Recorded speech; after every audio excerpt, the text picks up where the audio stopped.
Olá, tudo bem com você? Especialmente você, torcedor do Palmeiras, torcedor do Verdão, tudo bem? Bom, eu espero que sim, apesar de tudo, apesar do Verdão não conseguir esse título do Mundial de Clubes da FIFA.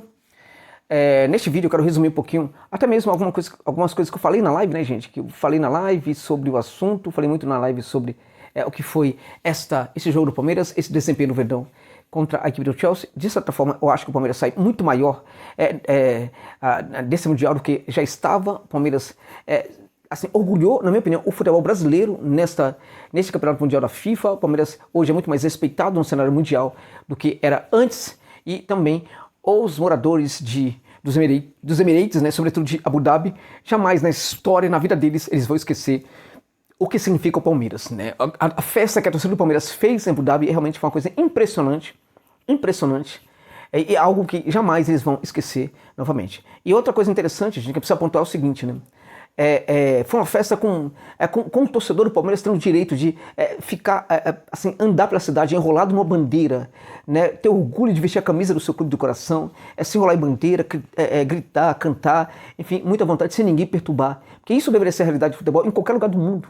Só que aqui as nossas autoridades falham e não permitem que a gente possa, por exemplo, empenhar uma bandeira, se enrolar com a bandeira do coração. Se você for ver o jogo da sua equipe e precisar pegar um metrô, um ônibus, é muito provável que você seja espancado caso você esteja hoje com uma camiseta, sequer com a bandeira, ainda mais com a bandeira da equipe do seu coração. Então isso foi, a festa feita pela torcida do Palmeiras foi algo ímpar, algo realmente impressionante, e foi muito frustrante para essa torcida não ter conseguido o título de alguma maneira, porque ela realmente merecia, né? E dentro de campo o Palmeiras mereceria o título. Na verdade, o Palmeiras faz para mim durante os 90 minutos um jogo de igual para igual com o Chelsea, alguns momentos de prevalência, né, do domínio do Chelsea, outros momentos também de predomínio do Palmeiras, o que é de certa forma assustador. Estamos falando na verdade de um time que tem ali um orçamento de 600 milhões, né?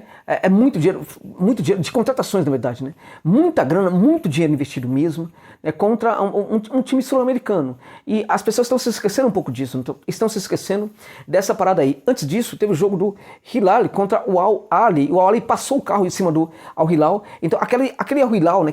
Aquela equipe fraca, né? Que jogou contra o Palmeiras soube fazer aquele jogo ficar fácil, na verdade, né? O Palmeiras jogou com muita inteligência contra a equipe do Al-Ahly, né? Porque aquele Al-Ahly que o Palmeiras enfrentou e venceu por 2-0, foi um time que mudou muito pouco hoje, jogou com 7 reservas hoje contra a equipe do Al-Hilal e ganhou de 4-0. Ganhou de 4-0, poderia ter ganhado demais, foi um absurdo, foi 4-0, poderia ter sido 8-0.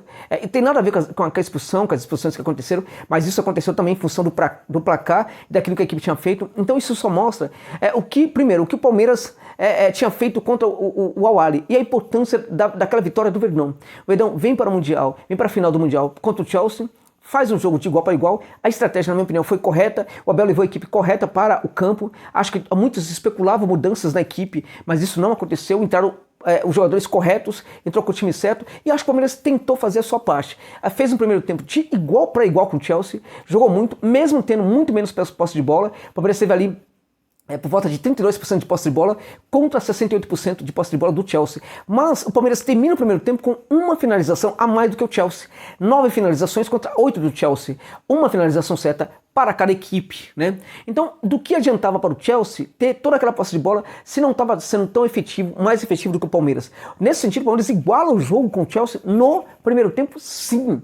Qualquer um poderia ser vencedor. O Chelsea, se a gente pensar, por exemplo, a correlação de forças, a força de uma equipe, o orçamento de uma equipe, o que é uma equipe, o que é a outra equipe, né? E a gente falar em merecimento, o Palmeiras mereceu ganhar o primeiro tempo, porque se ele iguala as forças com o Chelsea, ele teria merecido vencer. Ele iguala as coisas com o Chelsea e tem uma finalização a mais. No segundo tempo, o Palmeiras leva o gol, mas o Palmeiras, para mim, joga melhor em boa parte do segundo tempo, joga melhor até os 25 minutos ali do segundo tempo, quando o Chelsea começa a melhorar na partida, né? Mas pelo menos nos primeiros minutos do segundo tempo, o Palmeiras também foi nesse caso, não igualou, foi superior ao Chelsea. Agora, se a gente considerar que a partir dos 20 minutos, 25 minutos, o Chelsea começou a mandar, a gente pode dizer que o jogo também ali foi parelho, de certa forma, e ali ficou tudo por igual. Ou seja, o Chelsea não mereceu vencer o Palmeiras durante os 90 minutos.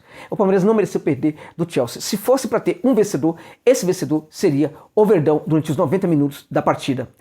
Esse time badalado do Chelsea precisou ir para a prorrogação para tentar vencer a equipe palmeirense, não teve eficiência para conseguir, por exemplo, vencer o Palmeiras durante os 90 minutos, né? Não teve por quê? Porque o modelo de jogo do Palmeiras muito recuado, né? Fazendo ali tendo ali o Rony, né, jogando na frente, ou seja, ou do lado do campo, ou então jogando ali do lado do campo, então, alternando com o Rafael Veiga, né?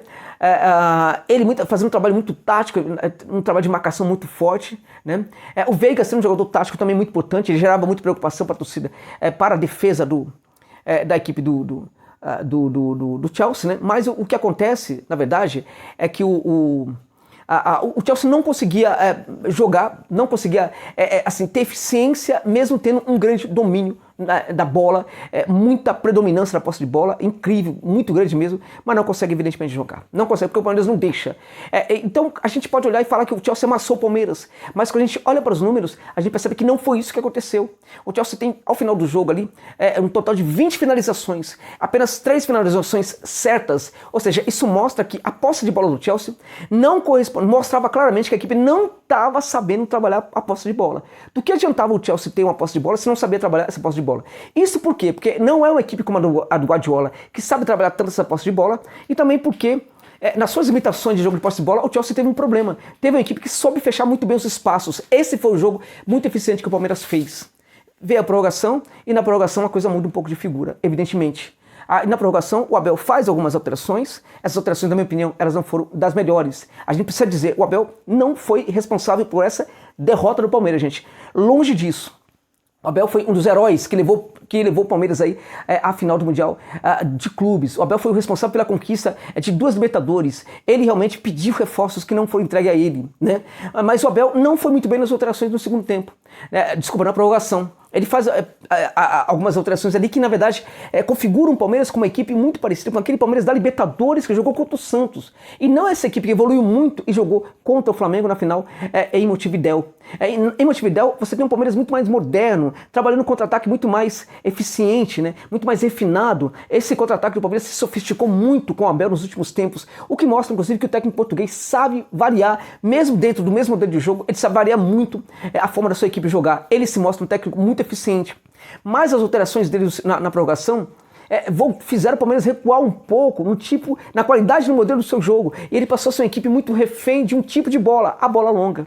Então o Abel tira ali, na verdade, o Veiga, aí coloca um jogador atuesta, né, para jogar mais recuado. Ele tira também o Zé Rafael e coloca o Jailson para jogar, aumentando a defesa do Palmeiras, o sistema defensivo ali com o Jailson no lugar do Zé Rafael, e tira o Veiga e coloca um volante para quê?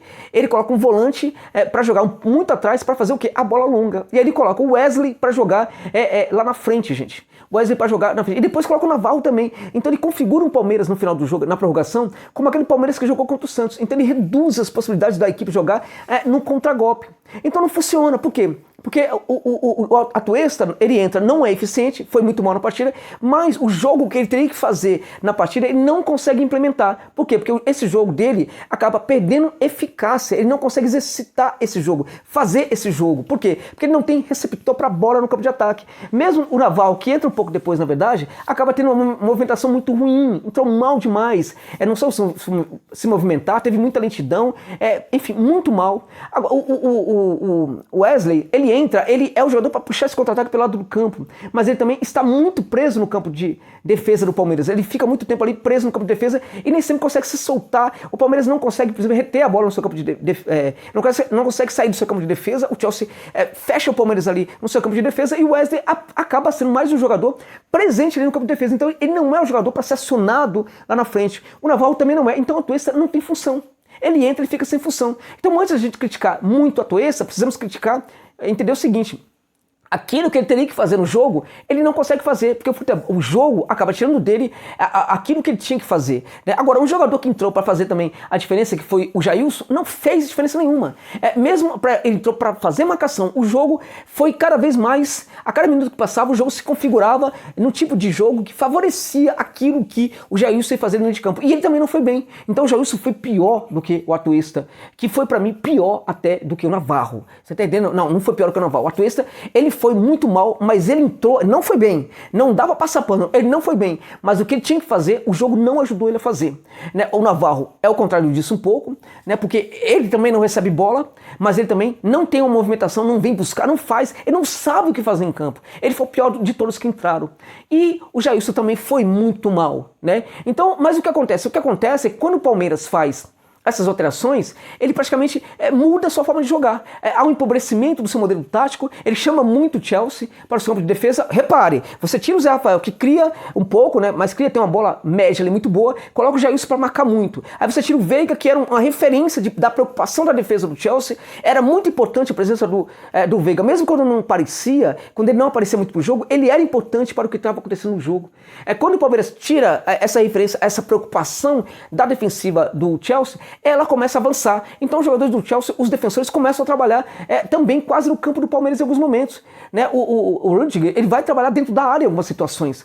Então muitos falavam, não, o Veiga pediu para sair, o Zé Rafael pediu para sair. Gente, um jogador numa final de Mundial tem que jogar até se esgotar. Tá errado isso. Então, com todo o respeito ao Abel, na minha opinião, ele erra quando ele não deixa esses caras mais algum tempo. Eu preciso sair. Não, quem tem que avaliar é o seu técnico. A avaliação de se o jogador tem que ficar ou não é do técnico, não pode ser do jogador. Então ele fala, olha, você continua a ser uma referência para o que está acontecendo aí. A defesa dos caras não sai muito pro jogo porque você preocupa muito eles e tudo mais. Então permaneça mais uns 10 minutos aí. Então vai cansando o cara até ver onde dá. Agora, o técnico não pode aceitar, se os 11 pedem para sair, o técnico vai tirar os 11 jogadores? Ele não vai te retirar, evidentemente, os 11 jogadores da equipe. Então, na verdade, o técnico também pode e deve assinar também por essas alterações, evidentemente, né? Agora, o fato é que o Palmeiras realmente muda muito. Agora, qual é o fato decisivo nesse segundo tempo, na prorrogação e notadamente no segundo tempo da prorrogação? O Palmeiras, o curioso é que o Chelsea, ele vem de uma maratona de jogos absurda, a maior do que a do Palmeiras. O Palmeiras pôde descansar agora no começo do ano, o Chelsea não pôde, jogou o final do ano inteiro, e muitos achavam que o Chelsea não teria preparo físico para jogar nem sequer o segundo tempo com eficiência. E é sobretudo no final do segundo tempo que o Chelsea melhora. E na prorrogação o Chelsea realmente joga muito. O Chelsea era no segundo tempo da prorrogação aquilo que o Palmeiras não conseguiu ser. Não conseguiu ser aquilo que o Chelsea não conseguia ser. Né? Contra o Hilal, a equipe morre no segundo tempo. Esperava-se que hoje também morresse no segundo tempo. Quem morre é o Palmeiras. Então o que mostra que tem uma questão da preparação física do Palmeiras aí também. Agora, mais que isso, fator decisivo, o Palmeiras não teve banco. O Palmeiras não teve banco, o Palmeiras precisou de um centroavante, não teve o centroavante. O Palmeiras, quando precisou contar no banco de reservas com alguns jogadores, por exemplo, saiu o Veiga. Cadê um jogador meio campista para fazer esse tipo de coisa? Não tinha. Entende?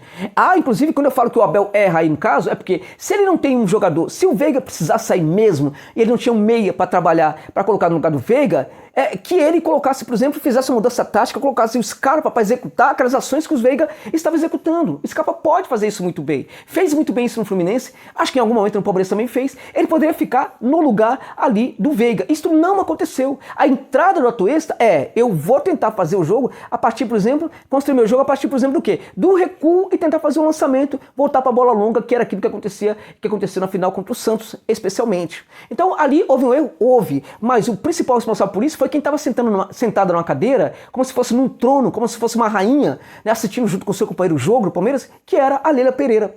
Ela estava lá, inclusive, e quem não conhece, quem não sabe da história, acha que ela construiu a ida do Palmeiras para o Mundial. Os estrangeiros acham que ela foi a responsável pelo Palmeiras chegar ao Mundial. Ela não foi responsável por nada, gente. Ela ganhou o Mundial de presente pela gestão Gagliotti e ela não soube cuidar do Mundial. Ela não priorizou em nenhum momento o Mundial. E naquele momento que ela estava olhando para o time dela, deveria ter, por exemplo, se arrependido das ações que ela teve, porque ela falava antes da eleição que ela ia entregar, sim, reforços para a equipe. Ela falava, se eu entreguei muitos jogadores como patrocinador, imagina como presidente. Ela criou essa expectativa e ela, assim que assume o poder, ela muda completamente o discurso dela. O Palmeiras perdeu hoje muito porque não tinha jogadores ali no banco de reservas. A culpa disso é da Leila e o Abel. O Abel sofreu muito com essa questão de jogadores que ele pedia que não era entregue para eles. E agora? Ele continua a viver isso? Ele vai continuar a viver essa situação? Como é que vai ser o Palmeiras a partir de agora? A Leila vai tomar vergonha e vai fazer o que ela prometeu fazer?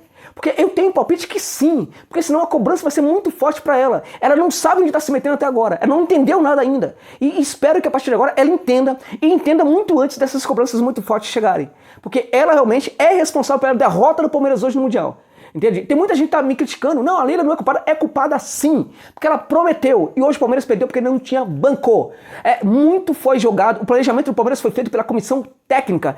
Tudo de novo jogado nas costas do Abel. Nada ficou para os dirigentes. Eles não fizeram nada. O seu Barros, a dona Leila não fizeram nada pelo Mundial. Quem fez foi o Abel. O Abel não vai aguentar fazer tudo sempre e ser eficiente. E mesmo a despeito dos erros que ele teve, na minha opinião, na prorrogação, porque durante o jogo ele foi perfeito, armou o Palmeiras de forma perfeita e tem muito mais mérito do que qualquer outra coisa, né? O Abel não é responsável, ele é o herói do que o Palmeiras conseguiu. Sair do Mundial muito mais respeitado do que era antes. E a dona Leila, ela perdeu muito. Acho que quem mais perdeu hoje foi ela. E ela foi a responsável, na minha opinião, a maior responsável pela derrota do Palmeiras na final do Mundial. Agora, você que é palmeirense tem que ficar com muito orgulho do seu time.